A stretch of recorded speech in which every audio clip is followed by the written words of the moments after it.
Hello, everybody. I've often wondered how life would look like or feel like if we do not have access to our phones.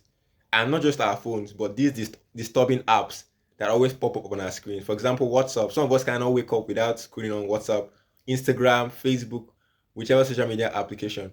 We always spend hours upon hours on these applications.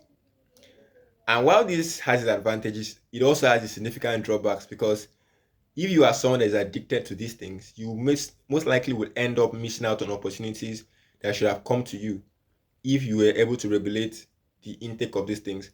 Which is why successful people usually prescribe detox. And what is detox? Detox is basically taking yourself away from the your physical gadgets or applications that can distract you.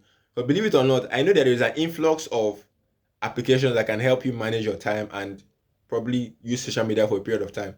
But to be very honest, how many of us usually spend time with those types of applications? It shows that most of the time those things are dysfunctional because we always want some form of freedom for ourselves and not be limited by some app somewhere. And so the idea of limiting us is strange. So most people will just move on with their lives, adapting with the distractions that come with it. Somebody said something recently. I think it was Vusi that said it. That there is an influx of opportunities, but also there's an influx of distractions.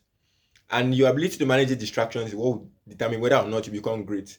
So if you have to delete certain applications from your phone for a period of time just to focus on a certain task, then that's no problem. Or if you have to keep certain applications on freeze, if you have the capacity to discipline yourself, because I know such people, they can freeze a particular application and they don't touch it again. Like, those ones are insane. I can't do that. Okay, or if you need to delete an application, there's no problem. But just stay away from the application for a period of time until you have accomplished what you have set out to accomplish. Or you take it like this.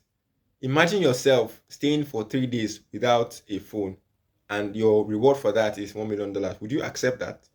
I bet most of us would try to accept it, but I tell you, it is incredibly hard to stay without your phone for 3 days or without any gadget whatsoever for 3 days. I mean, most of us will might even die of the desire for it. But then that also shows that we are addicted, and there is that need to declutter those from those applications. So this is my word to you today. If you need to detox a bit for a week, 3 days, or you take a phone fast as they call it, don't spend so much time on your phone and just spend time on other activities. And then I think your life will increase dramatically. Enjoy your day.